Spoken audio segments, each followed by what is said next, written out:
Well, hello! That sounded rather like a cow. Oh, oh God. Oh dear. Oh, oh my word. Oh.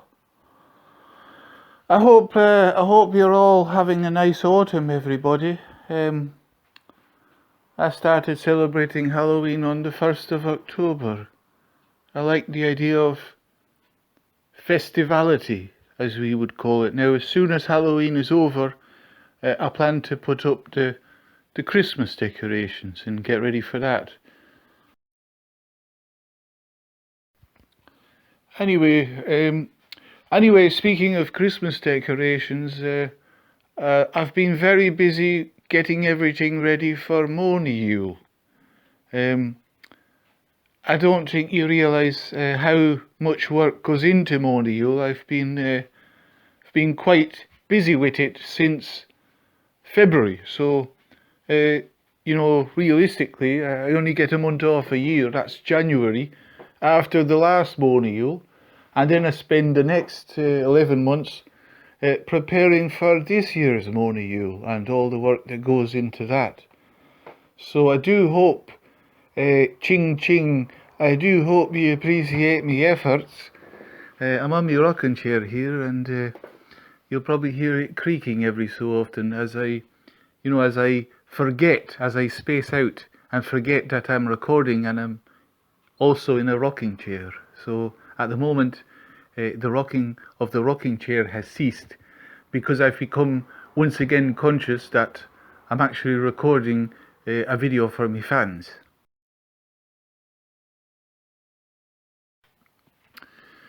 Anyway, that's enough of that. I bought 3 different fairy lights and I just don't know which ones I should use for Yule. I've got these ones. Right, as you can see, they're quite nice. Then I've got these ones, and they're also quite nice. And finally, I've got these ones. So I just don't know which ones I should use. These ones, these other ones, or finally these ones. It's very, very difficult to know which ones to use. Please let me know by sending in super chats which fairy lights you think would be best for this year's Yule. And by the way, it's going to be the biggest Yule yet.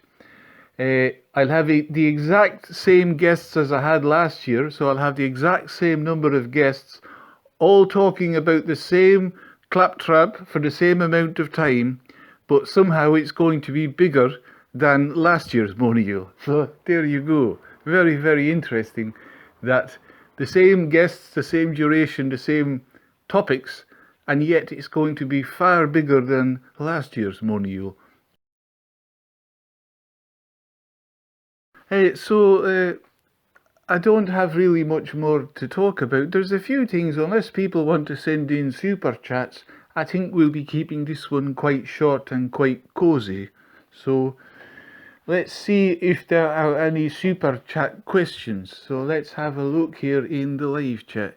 Oh, by the way, I should say that I'm still looking for lodgings, preferably luxurious lodgings, because I'm going to be turfed out of me bedsit. So if you could have it, if you could find it in your heart to take in, a dissident, a political dissident who's been crucified by the Antifa, a guy who,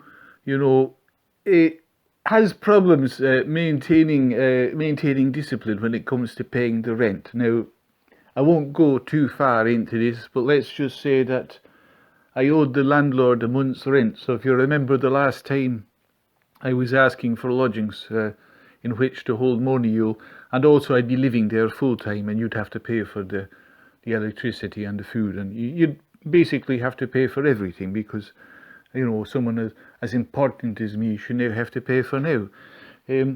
But I owed the landlord a month's rent, and there was still a possibility that if I'd paid him the second month and I'd paid him the 2 months in one go, after the second month that I'd be allowed to stay in the bedsit. So we had a sort of gentleman's agreement that on a certain day he'd call round and I'd pay him. I wanted to do it by wire transfer, but he insisted that this time he actually come around to the flat because he said he didn't trust me. And suffice it to say that the night before he was due to come round, I had all the cash there, and I got a little bit excited because I saw on the internet that there was a limited edition Doctor Who Funko Pop, and it was worth exactly 2 months' rent.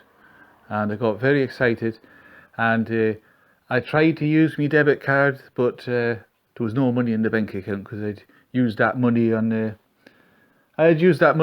a few cents. I bought a few cents, and I'd run out of money. So I tried the credit card. That bounced like a check, and the only option was to phone up my mate who lives. He lives a few council estates down from my one, and I decided that I'd ask him if he'd buy it, and he said that he didn't trust me, that he'd need to see the cash. So I had to go down with the 2 months' rent and give him the cash, and then he ordered the Funko Pop. And I was delighted. Because I knew then that it was limited edition, and I knew that no one else would be able to get their paws on my precious little Doctor Who limited edition Funko Pop. So as you can imagine, the landlord came around the next day, and I had to make up an excuse. I told him that I'd left the money out in the kitchen, and when I got up, the money was gone, and he didn't believe me, and he said you've now got a week's notice, and you're out in your ear. And he said if you're still here in a week's time, I'll be sending the bailiff and sheriffs and all that. And it sounded a bit like the Wild West. And as you know, I'm a delicate soul, quite delicate, quite sensitive, and I got rather scared. So I planned to slip out the night before the sheriffs and the bailiffs and all that. The heavies come round to turf me out on the street. So I planned to sneak out the night before, get free rent for the next six and a half days, and then Scooby-Doo out of there, and hopefully waltz me way into a luxury lodgings hosted by one of my very generous and very nice fans here on the social medias. So please do find it in your heart to welcome in a very important person into your home this Millennial season. All right, there is a super chat here. It's from Harry in Grimsby. All right, Harry. He sends in 150 British pounds. Says, I hope this will help pay for your rent. Oh, that's ever so sweet, Harry. That's ever so sweet. Yes, I'll use that for the rent. Maybe that will help me to get out of the hole that I'm in, and I'll be able to stay put for the Millennial season. Yes. All right. Harry's question is, did I ever find a man physically attractive? All right, Harry. This kind of leads on to what people were, the rumours people were spreading. The last time I had a live stream, they were trying to make out that when I went to Clown College, I was, with men, which was completely false, because I was only going out with drop-dead gorgeous supermodels, women, that is.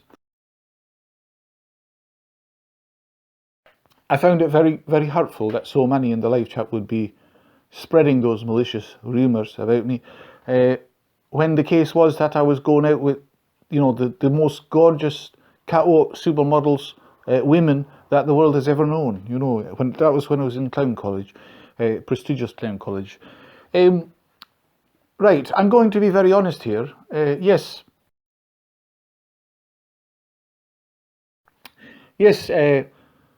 it has happened to me that I have found an androgynous individual attractive, not knowing that the androgynous individual was in fact a man. Now, this is before the whole, AstroTurf tranny movement of the last few years. Yes, there was a time back in the halcyon days of youth when you would see an androgynous individual when you'd be out and about, and you were not sure if it was a he or a she, because they looked half man and half woman, right? So it was very difficult to pinpoint their true gender. Now, when I was in secondary school, the teacher brought in the TV and we were to watch a documentary. It was all about the Holocaust, all right? It was all about the Holocaust, and I won't go into that topic, but anyway, it was pretty depressing, shall I say. You know, I just remember looking at they were showing lots of footage of trains, and the smoke coming out of the chimney of the train, and then you'd have it would kind of fade out and fade in very quickly to the smoke coming out of the chimney, and somehow that was supposed to make us all feel terrible and guilty, and you know, it's supposed to make us cough up our future taxes to a Jewish elite, which, you know, at the time I didn't know about. I didn't know about that. I didn't know about any of that, so I just felt really guilty, you know. Anyway, the teacher had to step out because she got a phone call, and back then there were, you know, teachers didn't have mobile phones, so she had to go and go to the landline, which was in the reception area of the school, where the secretary was. So one of the guys, anyway, he said, I think he said the school has Sky, and he started going through the different channels, and he was able to get MTV. Now, for the young people listening, MTV was an institution. For us young people, MTV was the be-all and the end-all. It was endless music videos. So you get to see Michael Jackson, you get to see Madonna, you get to see U2, and you get to see Nirvana. At that time, Nirvana were out as well. And, you know, you could see Take That and Bizone. These were the big bands at the time. And who else was there? In Excess, and I'm just randomly picking names here. Phil Collins, and Genesis, which was also kind of Phil Collins because he was a singer in Genesis. And you'd music to beat the band on MTV. And anyway, he managed to get onto MTV, and a music video was starting, and it was David Bowie. Now, I had never really heard anything much about David Bowie. The name was a wee bit familiar, but I was watching him anyway, and I said, Jesus, that's... I said to my classmate who was beside me, I said, Jesus, I said, that chick is hot. And I was talking about David Bowie. Now, my friend turned to me and said, that's David Bowie. He said, that's the man. And I said, I was joking. He said, no, you weren't. He said, you actually you thought David Bowie was a woman, and you thought she was a hot woman. And I said, oh God, oh dear, oh no, oh God, please. I said, don't tell anyone. And he said, Scout's honour, I'll tell nobody. But, you know, during the break, he told the bloody school. And for the next weeks and the next months, I got bullied horrifically for having fancied David Bowie.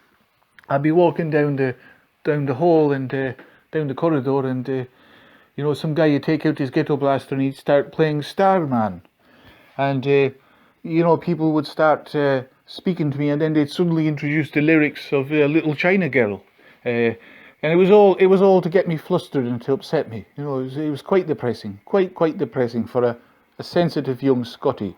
So well, I had to get counselling. I had to leave the school. I had to change to another school because they were starting to call me Bowie. That was my nickname, Bowie, and I outliked it.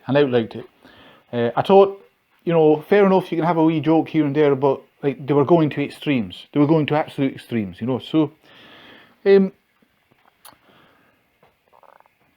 a few years later, I thought the counselling had worked the charm, but a few years later I was on a double-decker bus in Edinburgh. I was upstairs and there was only one other passenger, and he looked like a guy who just got out of prison.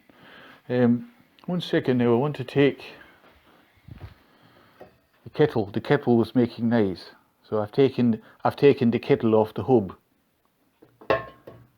Oh God. Right, I think that will do.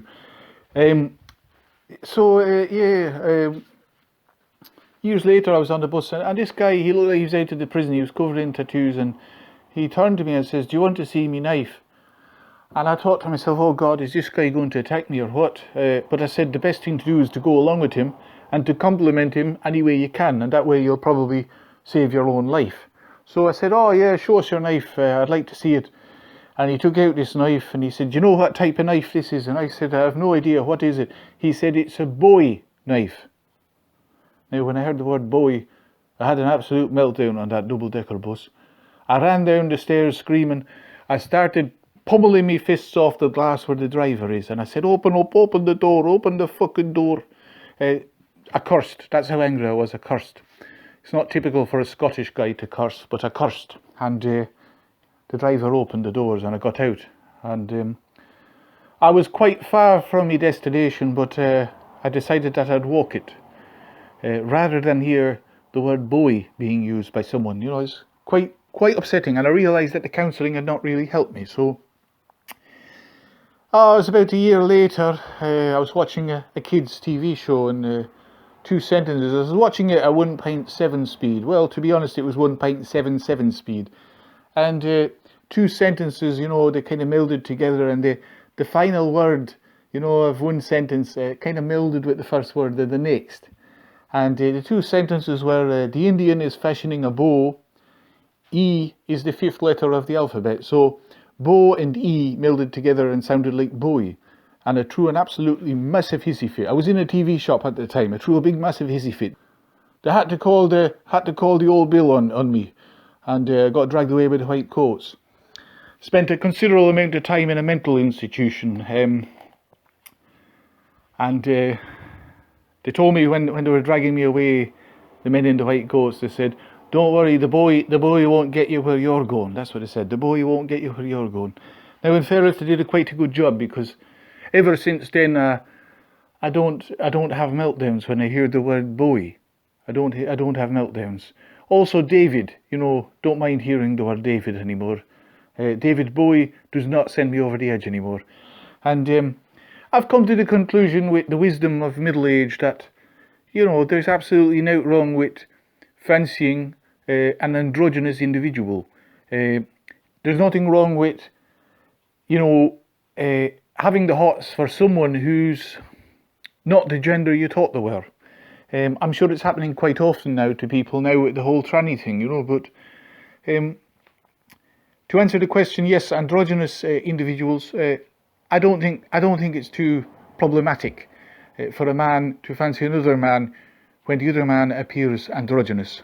All right, I think that answers your question. Thank you ever so much for the super chat, which will go towards me rent. Yes, it'll go towards me rent, and it might get me out of the hovel that I'm in. Did I say hovel? I meant to say the rut that I'm in. Yes, that's it. All right, I have another question here. I think we're going to wrap up soon, guys. There's another question here from William, and it's William in Southampton. All right, William, what's your question here? Oh God, oh dear, you've sent in quite. Oh my, oh dear. William has sent in £1,500 British and says, I hope this covers the 2 months rent that you owe. Oh, William, you've brought a tear to my eye. Oh, that's so kind of you, William. Oh God, that's adorable. That's adorable. Thank you, William. Thank you so much. That's a weight off my mind now. I can phone the landlord and try and rectify the situation there, and avoid the sheriffs and the wild Indians coming to take me away, take me out of my home, you know. So thank you, William. That will pay the rent and more. So thank you for that. All right, William asks, what's my opinion on bestiality? Oh God, William. Oh dear, what a question. I get the feeling you might be trolling me here, William, but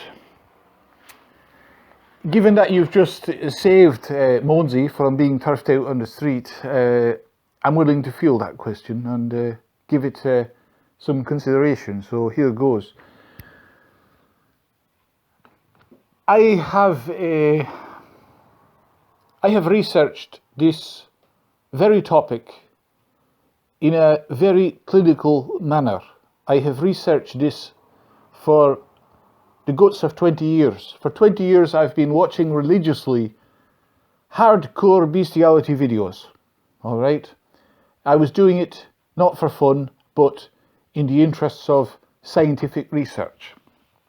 Now, after watching bestiality videos for 20 years, I've come to the conclusion that essentially there's nothing wrong with bestiality.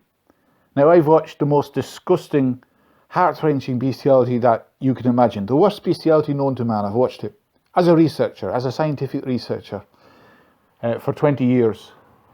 Every day, a number of times per day, watching different clips. And as I say, I've come to the conclusion that it's impossible to decry bestiality. It's impossible to say anything bad about bestiality, because bestiality is a natural phenomenon. It's part of existence. It's part of nature itself. So it's impossible for someone to run it down, to try to I'm trying to think of the word here, a suitable word I could use here. Besmirch, that's the one. I think nobody has the right to besmirch bestiality, given that bestiality is part of the human story. Now, I hope that answers your... Oh God, William just sent in another super chat here for 400 British pounds. And he said, are you still watching bestiality videos, Millennial Moans? All right, that's quite the question, William. Very nosy of you, but given that you've sent in a chunk of change there, I guess I'll have to field it. The answer, William, is yes, I'm still watching around the clock, several times a day, hardcore bestiality videos. But let me tell you why I'm doing so. I'm doing so because a researcher's research is never done. It will be very easy for me to draw a line under it after 20 years and come to my conclusions, and my conclusions are quite fair. However, a researcher's work is never done. Therefore, it behooves me to continue watching bestiality videos for the next 20 years to see if I can draw different conclusions. That is the scientific method, my friend, and I do hope that answers your question. All right, I think we've come to the end of the show. I do hope you like this video, and if you like the video, you might hit the like there, and that way, the video will reach more potential customers. Or did I say customers? I meant to say fans of the great work that I do here, and all the work that I'm putting into this year's Monio, which will be by far the biggest Monio to date. All right, actually I've got 17 different advertisements for Monio, and I just don't know which one to choose. I'm not sure which one to choose. I might play one here at random, and that will see us out to the end of this show. So keep an eye out for Monio. It's going to be the biggest one ever, as I said, and I hope you do appreciate ching me efforts. So yes, and someone's asking you about the digital thing, the what's it called? Oh God, I can't remember the name of it. Something tea. What is it?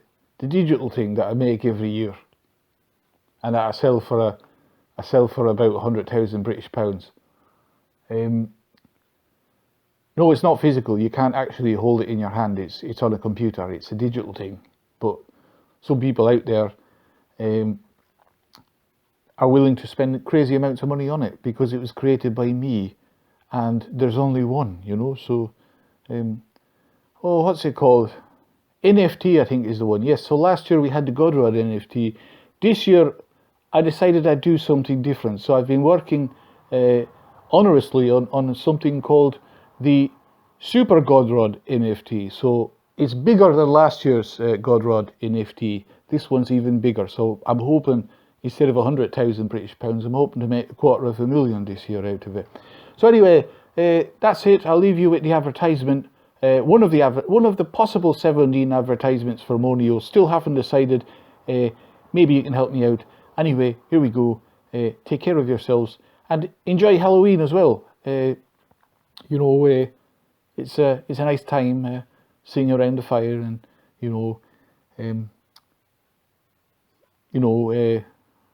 watching videos, sitting around the fire on Halloween and watching video clips and